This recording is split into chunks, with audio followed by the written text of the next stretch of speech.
So tari kusan duka masu amfani da Facebook suna fama da wannan matsalar, shine manta password. So akwai hanyar da zaka bi domin ka dawo da password ɗinka da ka manta a cikin Facebook naka, matsawar account ɗin yana kan wayanka. So insha Allah a cikin wannan bidiyon in dai har ka ba ƙarshe zan nuna maka hanyar da zaka bi domin kai forgotten na password. Idan ka manta shi akwai hanyar da zaka bi domin ka je ka kirkiri sabo ka sa, kuma account naka yana nan ta cikin account ɗin zaka kirkiri sabo ka sa. Mu je a cikin bidiyon. Go cikin Facebook naka, can sama inda aka sa dot nan guda uku. Sai mu taba shi. Nan sama kenan. Nan. Bayan mun shige shi. Bayan ka shigo sai ka scrolling inda aka sa setting and privacy. So sai mu shiga setting and privacy.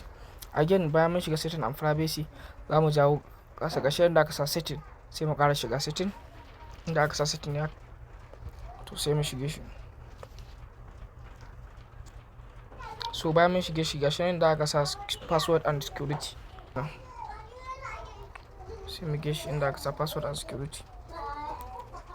Bayan ka shiga zai kawo maka nan. So gashi inda aka sa password and security, again da password and security, sai mu shige shi. Bayan mun shiga can sama inda aka sa change password kenan. Bara nuna mana shi da ke biya da kowa zai fi ganewa. Gashi nan da aka sa change password, sai mu shige shi. Gashi nan sunan ka zai fito na account naka, zaka taba yi account din shine zaka canja password, sai ka yi login sai ka shiga. So idan ka zo gashi nan inda aka sa forgot password, abu na farko da zaka yi la'akari nan idan zaka canza password naka ne suka ce your password must be at least 6 character and it should be include a combination of number, letters and special character. Wajen yin password din zaka sa numbers, sannan zaka sa special character shine gashi nan dot nan, ko kuma alamar dala ko symbol na dala, ko kuma at ko wannan symbol na percentage. So inda zaka haɗa password din ana buƙatar a cikin waɗannan sai ka haɗa da guda ɗaya. Waɗannan gasu nan, waɗannan abubuwan sai ka ɗauki guda ɗaya a ciki kasa. Kuma sannan ana buƙatar ka sa numbers. Bayan ka sa numbers sannan ana buƙatar ka sa letters, kuma babba da ƙarama. So a haka zaka ƙirƙiri password ɗinka, shine sabon password ɗinka. So abin da suke buƙata wajen sa sabon password shine suna buƙatar ka sa tsohon password naka. Tsohon password naka wanda kake amfani da shi, a nan zaka sa tsohon password naka. Zaka rubuta wannan tsohon password naka, bayan ka rubuta shi sai ka dawo nan ka rubuta sabon.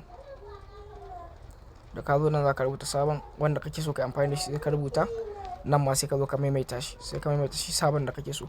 So da ka gama rubuta kai daidai zai kawo maka alama ta kai login yayi successful. Da ka taba za su tura maka OTP, za su nuna wajen da ka sa OTP, da sun sa ka sa OTP din so za ka kawo shi. But amma mu yanzu forgetting za mu bari yin forgetting password din magani.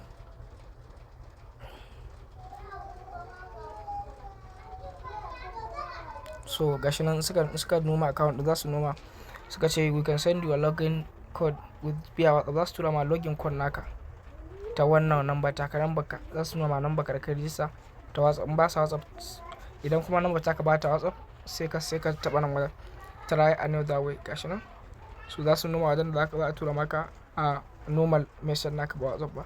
So mu yanzu suka ce send to WhatsApp, bari mu taba su tura wani a WhatsApp. So yanzu zamu da cikin WhatsApp namu zamu dauko code din da su tura mana wanda zan yi forgotten na password din. Gashi nan sun turo mana daga sana 477782 haka yake. Sai mu danna continue.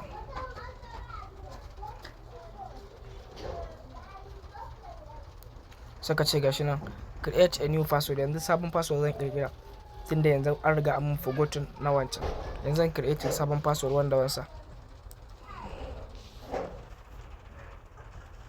So na create sabon password, kamar da na gaya muku cewa password din ana buƙatar ka hada da numbers da special character da kuma babban baki da ƙaramin baki. So ni suna hada na tashi password dina sabo wanda na kirkira, sai in danna next. So akwai mutanen da suke magana cewa bidiyo na bana karasa shi gaba daya. So mostly bidiyon kuna kallon sa ne a reels kuma iya bidiyon da suke dauka suna dauka bidiyo ne wanda bai wuce minti 1 ba zuwa minti 2. Shi yasa da kun fara kallon bidiyon sai ku ga yanke. So in ka kalle shi a normal wajen bidiyo za ka kalli bidiyon full. Wannan shine. So gashi nan suka min bayani cewa na account din mu yanzu yayi successful ya saitu. Sai mu danna continue.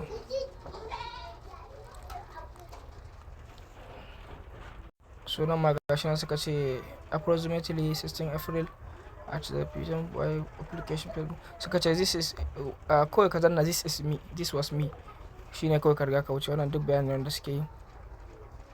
Suka ce nan gara ma za ka iya saving password din, in ka gara ma kuma za ka iya barinsa. Bari mu danna save to browser, save browser ko.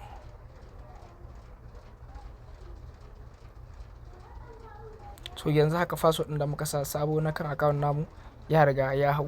Hanyar da zaka bi kenan domin ka canza password naka, ko kuma idan ka manta da shi ta wannan hanyar zaka bi domin ka kirkiri wani ka sa ka ci gaba da amfani da shi ka aje shi. Domin mostly na san mutane wannan abin ya musu wahala. Da yawa zai ga mutane zaka na ganin kusan rabin masu Facebook za ka ga cewa wasu da yawa sun manta password nasu. So wannan shine hanyar da zaka bi domin ka dawo da password naka ko ka canza wani.